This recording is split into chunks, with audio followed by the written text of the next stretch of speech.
Don't look at me like that. I can see it, the way you check your phone, the way you pause before walking into a room. The way some part of you keeps one ear tilted toward the door, waiting, always waiting for the call, for the hand, for the person who was supposed to show up and say, I see what's happening to you, and I'm going to make it stop. They didn't come. And here's the part that would make most people flinch. That absence wasn't an accident. It wasn't bad timing. It wasn't that you weren't worth saving. It's something far more interesting than that. Nobody was ever coming. Not because you don't matter. No. Actually, pay attention here, because this is the part where everyone gets it wrong. The story you were handed, the one where struggle has a witness, where pain gets a response, where the universe dispatches someone to the precise coordinates of your worst moment. That story was never about you. It was about keeping you manageable, patient, politely waiting in the lobby of your own life while someone else decided when to open the door. And you waited years. Some of you, politely, hopefully, with that particular brand of quiet desperation that looks like faith from the outside but feels like slow suffocation from the inside. I find that deeply interesting, because the moment nobody came, that moment specifically, wasn't the end of something. It was the first honest thing that ever happened to you.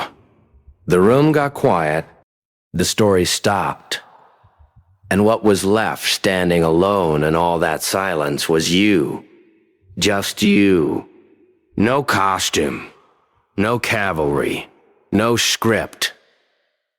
The hero and the villain of something that was yours the entire time. That's not a tragedy. That's the opening scene. Let's go back.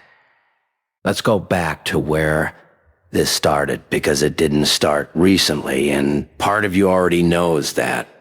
You learned early, somewhere between the ages of being small enough that the world felt enormous and old enough that you started doing arithmetic on love. You figured out a rule.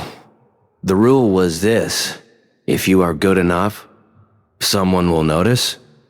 If you are patient enough, someone will come. If you hold on long enough, the situation will resolve itself, because situations resolve themselves for people who deserve it. Where did you learn that? School, probably. Or home. Or both.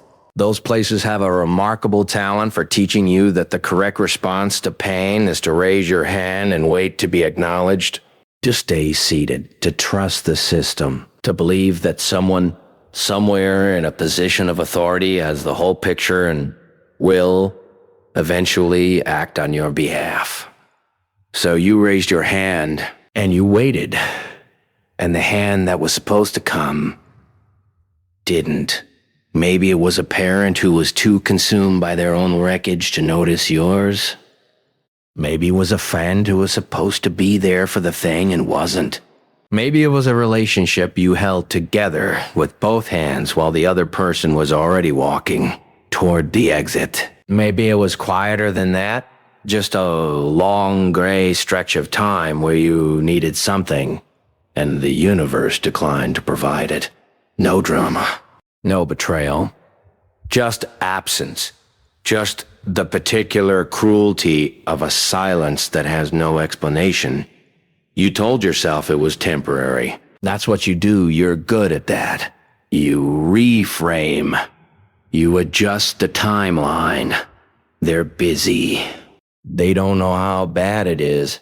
If I explain it differently, if I need it less obviously, if I stop being so much, there it is. That one, if you stop being so much. You started editing yourself. Not all at once. That would have been too noticeable, even to you. Slowly, one small adjustment at a time. You got quieter in groups where you used to be loud. You stopped mentioning a thing that was hurting you because you'd mentioned it twice already and the response had been insufficient. You performed fine with the precision of someone who has practiced it in the mirror. And every performance cost something. And the bill was always due at 3 a.m. when the act was over and the audience had gone home. And still, some part of you kept the candle lit. Kept some small, insulated corner of hope burning on the fuel of maybe this time.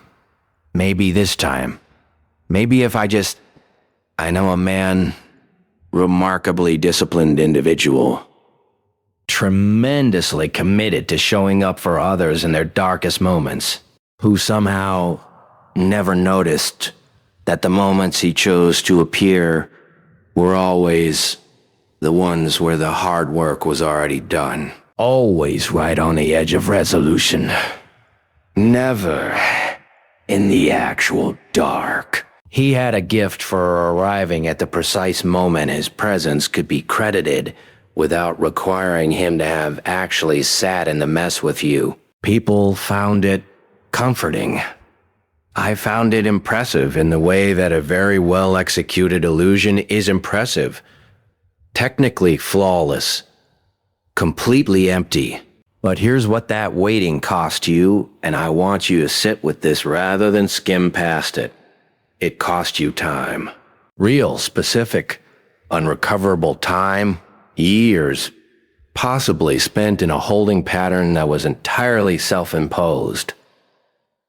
It cost you the decisions you didn't make because you were waiting for permission, the things you didn't say because you were waiting for the right moment that someone else was supposed to create.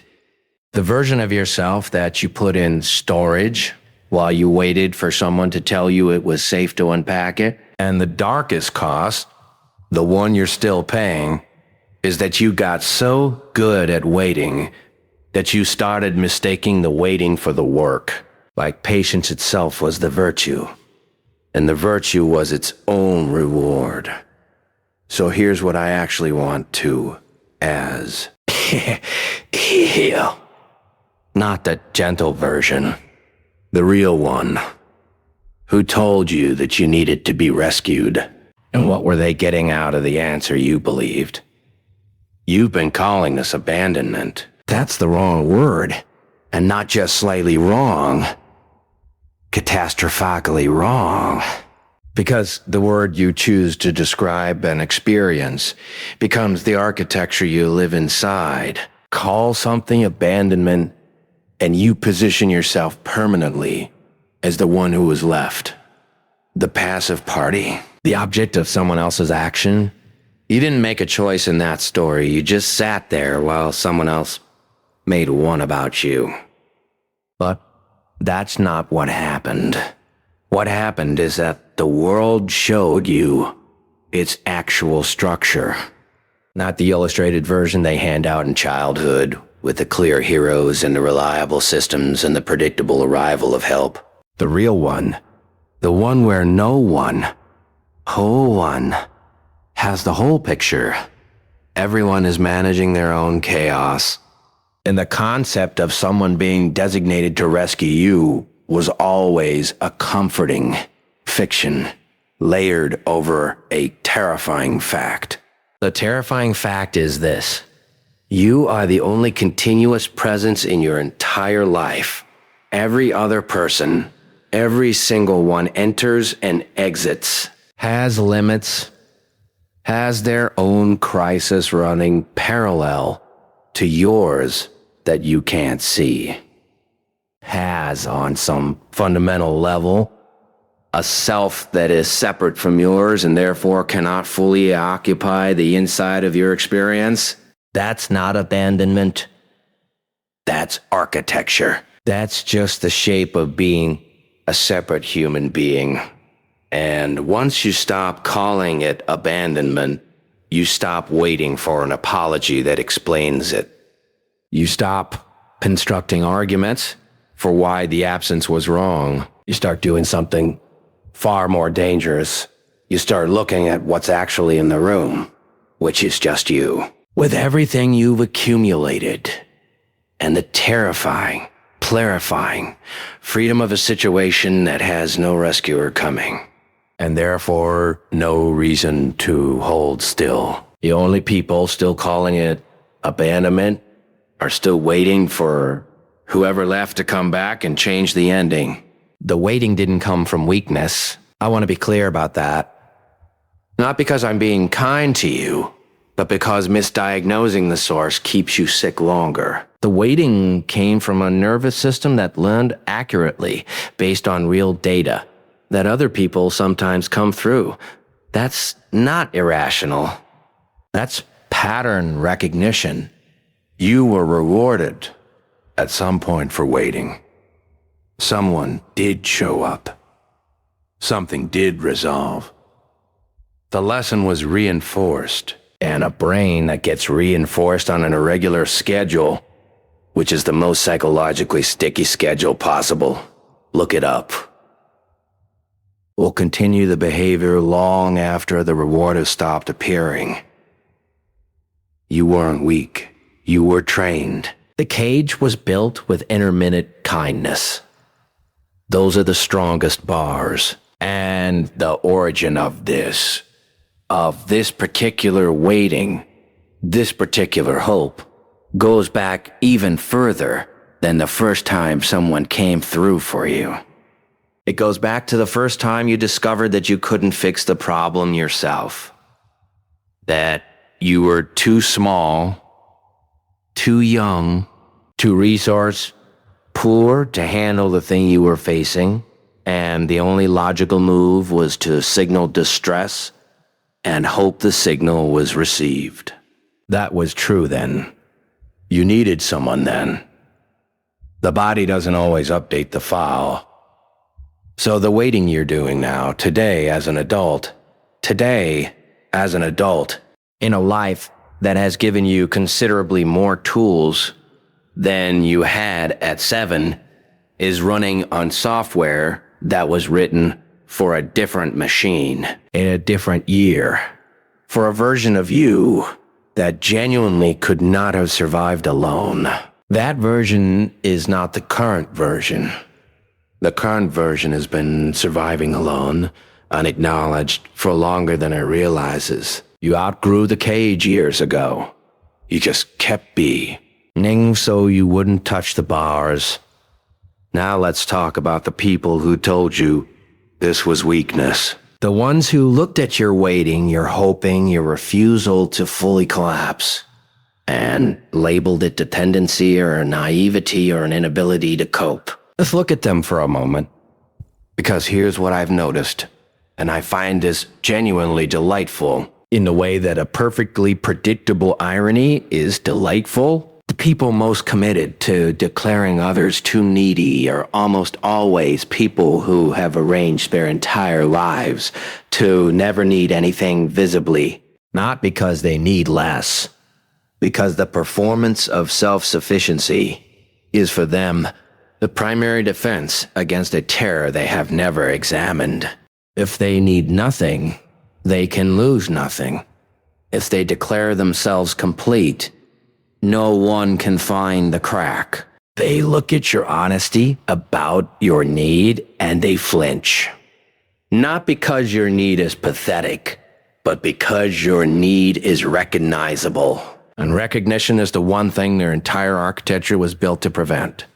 You weren't needy. You were honest. And to a certain kind of person, those two things are indistinguishable.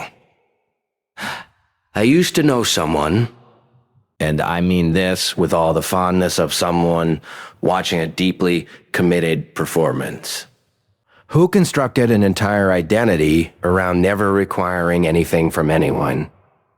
Completely self-contained. Famously so. People admired it enormously, and I always thought, What a spectacular amount of work to do every single day simply to avoid admitting that you're afraid of the dark like everyone else. The dedication, honestly, almost artistic. The judgment you absorbed was a projection. It was someone else's unchecked wound landing on you because you were standing close enough to catch it. Their discomfort with your honesty is not a review of your character. It is a confession of theirs. Here's what the waiting actually gave you before it became a trap. Patience. Actual. Functional. Steel spine patience. Not the passive kind. Not the passive kind. But the kind that comes from having held something together long enough to understand what it's made of. You know how to endure. You know how to keep functioning inside discomfort because you've done it. For years, you've done it. For years. Without the support structure that most people consider minimum viable. You did the work in the dark, without an audience, without acknowledgement, and you're still here. That's not nothing. That is, in fact, the specific thing that makes certain people formidable. You also developed a finely calibrated sensitivity to absence. You know when someone is actually present versus when they are performing presence. You know what real help feels like against what help shape behavior looks like. That radar was built by disappointment, yes. But the instrument works. You don't fall for the illusion as easily anymore, do you? The people who perform care don't land the same way they used to. And perhaps most concretely, you are forced to develop an interior life. Waiting when there is genuinely nothing else to do pushes you inside. And inside is where the actual thinking happens. The self-examination. The building of an inner architecture that doesn't depend on external confirmation to remain standing. You went inside because you had to. What you built in there is yours in a way that nothing handed to you ever could have been. What they meant to diminish, they accidentally fortified. Here is the distinction that matters. Waiting as a reflex where you freeze by default. Where you freeze by default. Where you look outward first and inward last. Where you delay action until you have approval or company. That is the trap version. That's the pattern running on old code. That's the 7-year-old solution applied to a 37-year-old's problem. Waiting as a choice. Where you pause be. Because you're gathering information where you hold. Because you're preparing to move with precision rather than panic.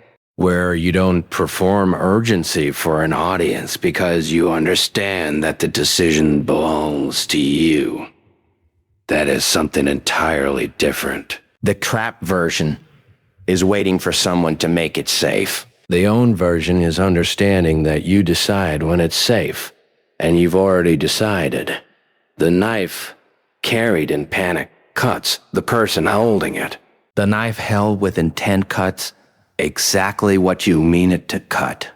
You've been holding this long enough. It is time to understand the difference between the grip of someone who doesn't know what they're holding and the grip of someone who finally does. The same trait that made you bleed, sharpened correctly, is the thing that makes you impossible to wound in the same way twice. You need to change the words, not as a metaphor.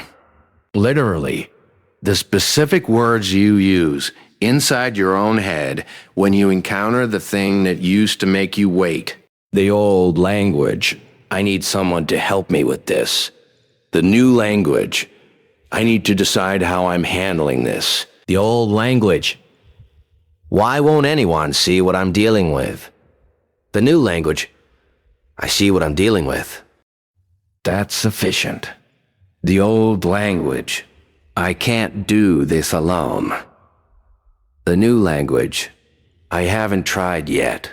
This isn't about pretending the need doesn't exist. The need is real. Resources are sometimes genuinely required. Asking for help is not weakness when it is a choice, when it is strategic, when you are selecting a tool rather than waiting to be rescued. The distinction is not about whether you reach outward. It's about whether reaching outward, it's about whether reaching outward is your first move or your considered move. First move is a flinch. Considered move is a decision.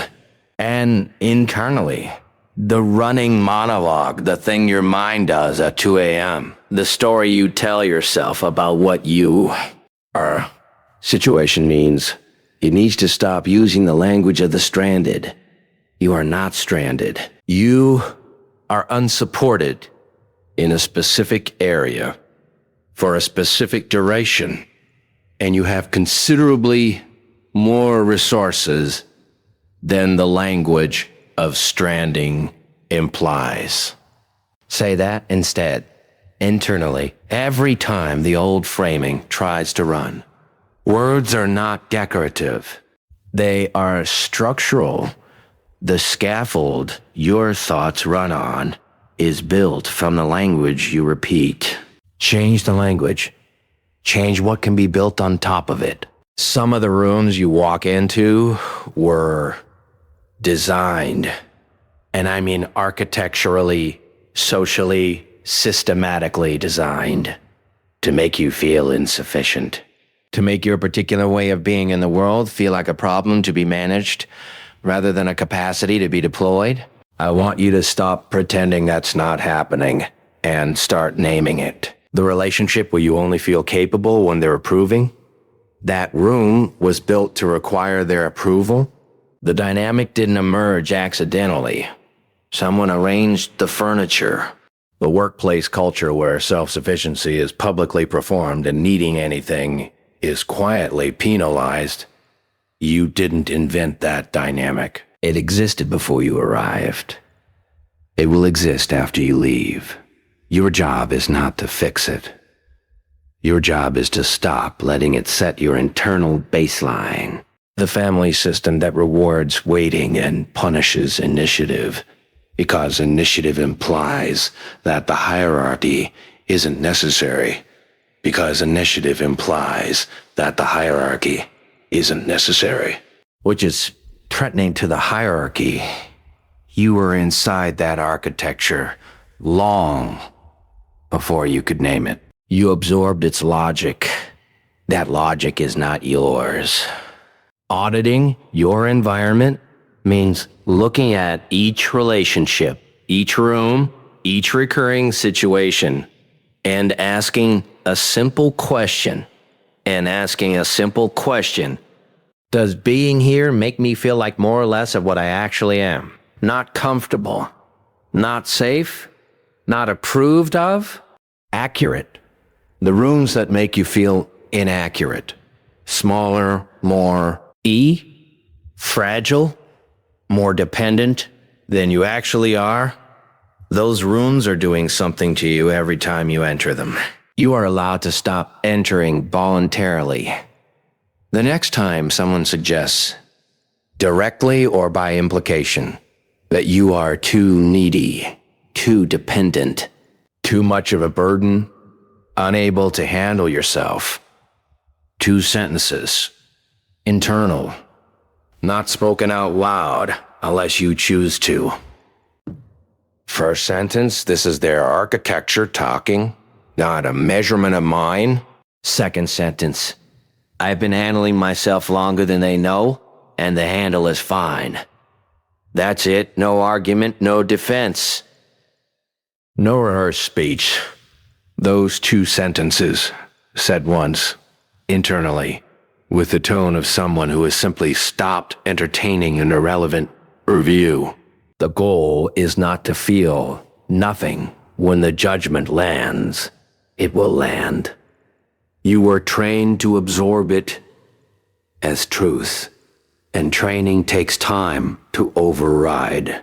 The goal is to insert 1 second, just one, of deliberate choice between the landing of the judgment and your response to it. Into that 1 second, place those 2 sentences, and then proceed.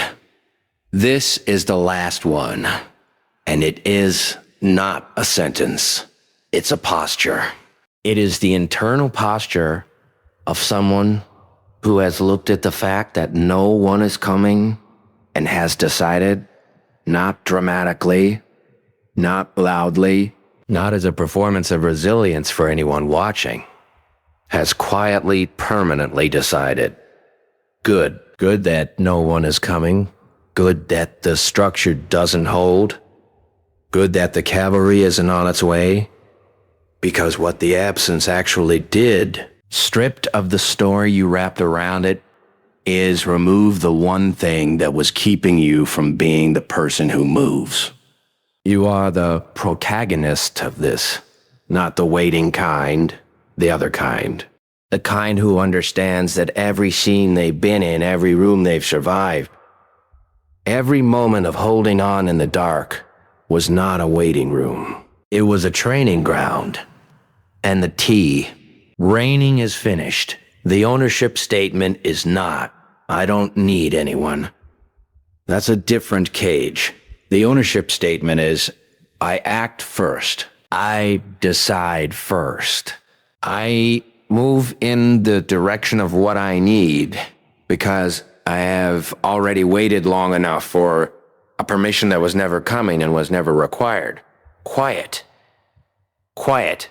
No announcement. No audience required. Just the motion. Here's what's actually true about you right now. Not the story. Not the label. Not the version of you that was assembled by every room that found you inconvenient.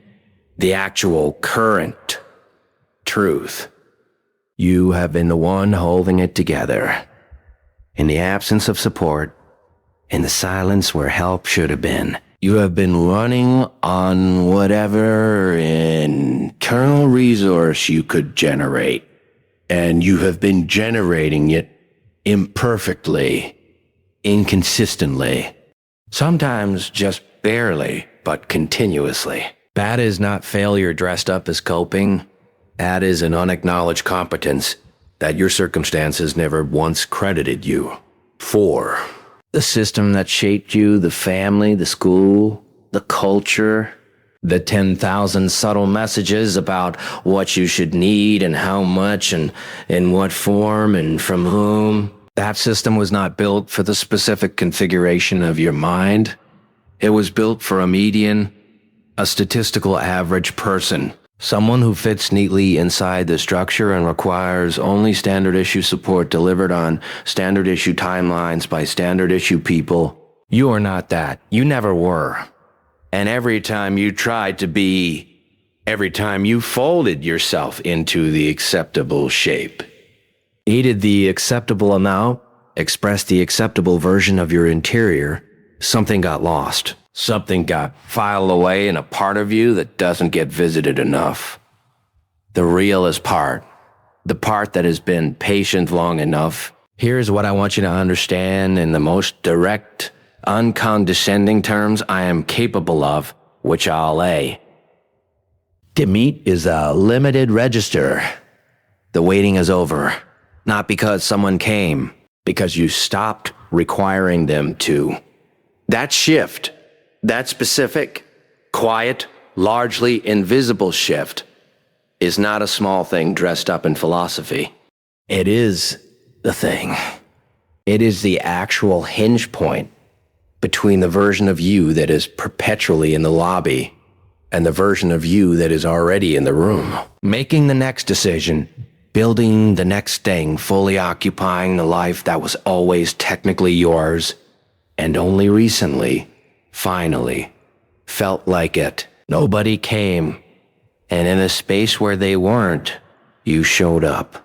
You've been the one this whole time. The most dangerous person in any room is the one who finally stopped, waiting for permission to be exactly what they already are.